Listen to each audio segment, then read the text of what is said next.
एक कथा आती है कि जब श्री ठाकुर जी द्वारका के राजा बन गए तो एक दिन यशोदा मैया मिलने गए, तो बड़ा स्वागत किया। ये सब भगवान की पट रानियां हैं। रानियों ने कहा कि हमने सुना कि ठाकुर जी की लीलाएं बड़ी अद्भुत थी बचपन की, हमें सुनाओ। यशोदा मैया बोली हम सुना नहीं सकते। क्यों?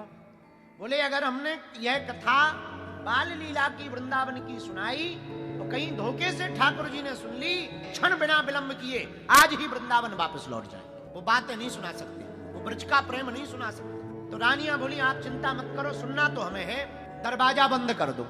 यशोदा मैया बोली वो राजा है हमाओ लाला, वहां को कौन दरवाजे में बंद करे? बोले एक काम करते हैं, सुभद्रा जी को दरवाजे पे लगा दे। सुभद्रा जी की बात दाऊ भैया भी मान जाएंगे और ठाकुर जी भी मान जाएंगे। हाँ ये बढ़िया है। दरवाजे पे सुभद्रा जी को खड़ा कर दिया। अब यशोदा मैया ठाकुर जी की मधुर मधुर बाल लीलाओं को सुनाने लगी।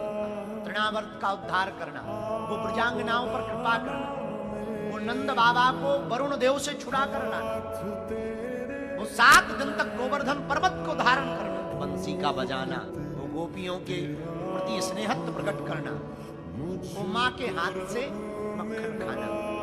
एक एक लीला को यशोदा मैया सुनाने लगी और ज्यों सुना में सोई आंखें बंद हो गई।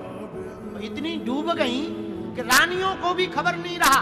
जो जो यशोदा मैया बोलती जा रही वो आंख बंद करके एकदम देख रही।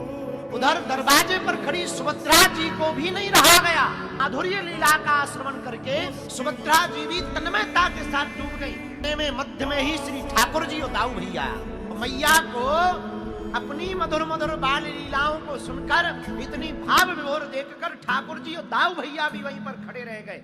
भैया रोकने वाले थे पर दोनों हाथ ऐसे ही रह गए, दाऊ भैया के और ठाकुर जी के, उधर सुभद्रा जी के, और तीनों कथा सुनते सुनते पिघलने लगे। शरीर पिघलने लगा। पिघलते पिघलते तीनों का स्वरूप इतना बचा। इतने में नारद जी आ गए और नारद जी चिल्लाए अरे मैया ये क्या कर रही है तू?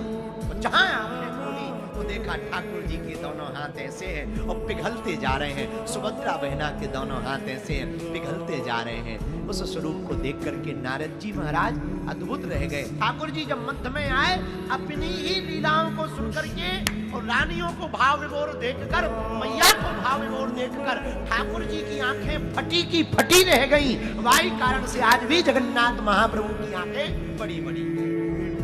बोले सरकार ये स्वरूप आज तक काऊ ने तुम्हारा नहीं देखा, हम तो यही स्वरूप के दर्शन करना चाहें। तब भगवान ने नारद जी को कहा जाओ हम तुमको आशीर्वाद देते हैं। इसी स्वरूप में नीलांचल पर्वत के मध्य में जगन्नाथपुरी में भगवान जगन्नाथ के रूप में हम विराजमान होंगे।